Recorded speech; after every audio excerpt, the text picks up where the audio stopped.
I just want to do a quick video showing how to identify and get rid of broad mites. So you can see, when you get, I can get it to focus right.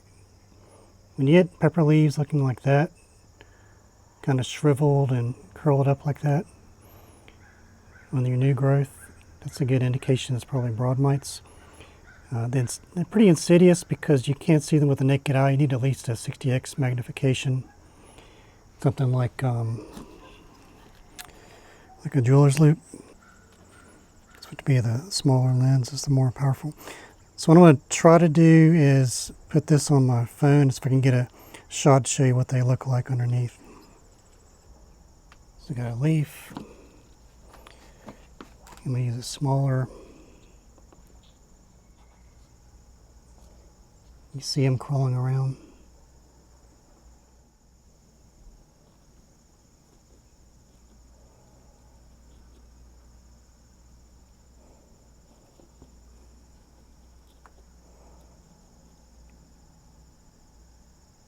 Look like little specks.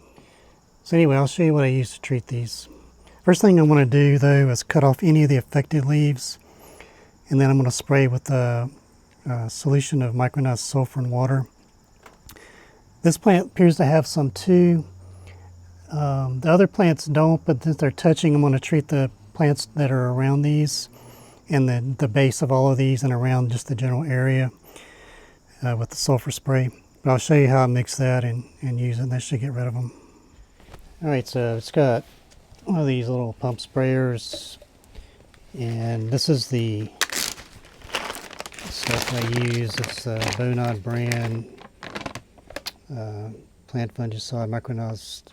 You can use it as a dust or spray. There's like some dusting products you can get just to dust. I haven't used those, but supposedly they work too.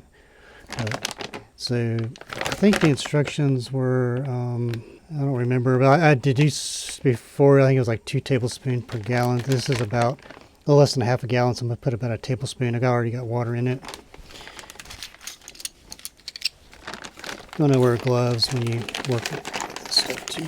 Also wear gloves when you're working with like broad mites in general, and change your gloves every time you stop to do something else, because you don't want to spread it to your other plants. And you actually want to just, like, when you're done dealing with them, strip down, take a shower, put on clean clothes, and before you even go near your other plants. You just don't want to take that risk. This stuff doesn't really dissolve, so you have to keep shaking it while you're using it. It'll settle out of the water. You end up with like a heterogeneous solution, and it will not actually mix. But if you keep shaking it, you'll get sulfur out. And you just have to pump it up.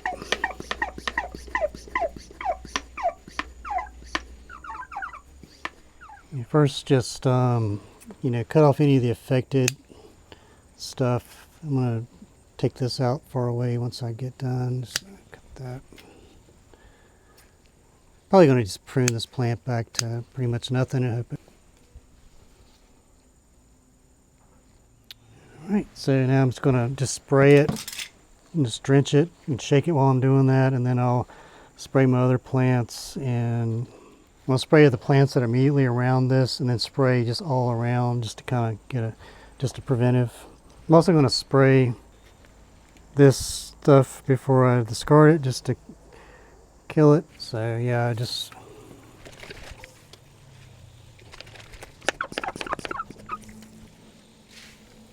spray the container.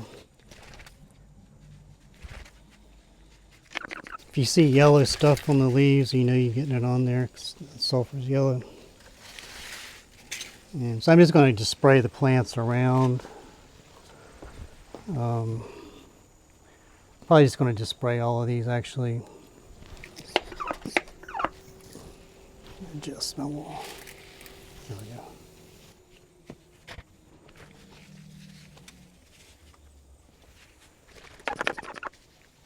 It's really good, a good drenching underneath the leaves, all around the plant, the base, containers. And I'll show you in a couple weeks, whenever I do my next grow update, how the new growth will look healthy on this.